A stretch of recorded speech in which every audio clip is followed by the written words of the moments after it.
Hello and welcome to another workshop adventure.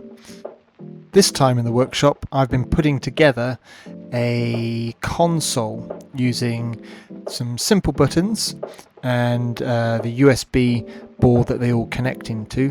I've used boxes.py and a laser cutter for the console, but I want to actually make a proper cabinet, but in a different way, a different shaped cabinet, and these are the elements ingredients that I've cobbled together. The old monitor there and a bit of old wooden frame from a previous project involving telephones.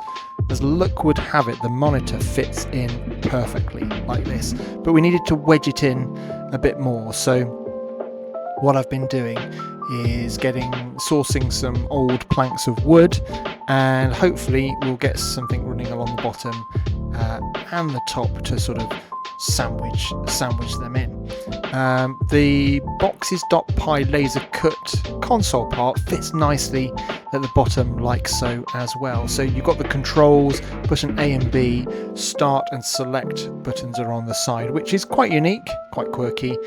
As I said, just wanted something a little different. So yeah, let's start wedging in that monitor. Everything's begged, borrowed and stolen, the material wise. Nothing fits perfectly, but that's sort of my style. I want to sort of build things that have a unique aesthetic to them, something quirky, but also highlight that you don't have to spend a fortune when you want to build one of these things. So here we are. It's sort of taking shape.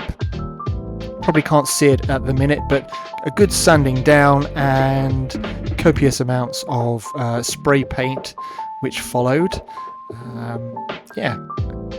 Cheap stuff, of course. I don't really want to spend too much on this. Green is what I had an abundance of, so green it is. I did the console unit as well. The MDF doesn't retain, or doesn't it must be coated in something, because the spray paint doesn't stick very well on it, so it required a few more coats. But here is the finished frame, and with the console in the background. It was then just a case of taking the masking tape off the buttons and pushing them back in once everything had dried. Again, you can probably see that oily coating on the MDF there, but I think it still looks okay. All buttons are in, and I just pray they work, because some of the paint actually got through the holes that I previously cut out, so I don't want it to short anything. But it's all thoroughly dry, assembled, and it actually fits and looks pretty good actually. I think this will make a very quirky little tabletop arcade cabinet.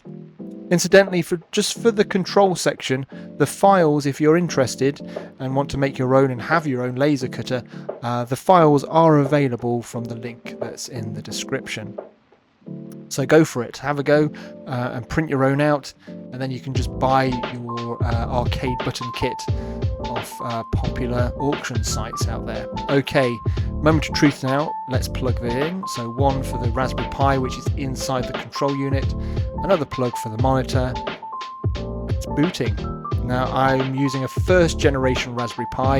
It's really slow. A lot of people have upgraded over the years, and these little version 1 boards have just become redundant, gathering dust on a shelf somewhere. But you can actually put Retropie on it and emulate those popular retro games from years ago, and it actually does it in a really quick way. It's not laggy.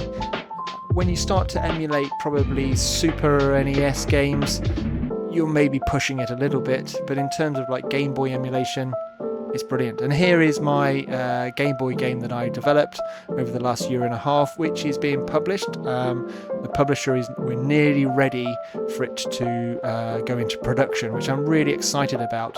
The green works really well with Squirrel Falls, my game, and I think I'll make this a Squirrel Falls themed arcade cabinet. So the next step in here, now that I've got everything working and the framework's in place, I'd like to do all the surround. So I'm going to laser cut some nice decorations to go round to border the screen, and that big gap in between the screen and the console unit as well, that needs to be filled.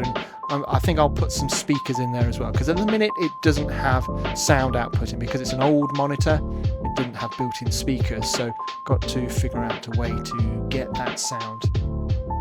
So a couple of speakers below the monitor I think would fit perfectly in there, and then nicely laser cut some surrounds around it.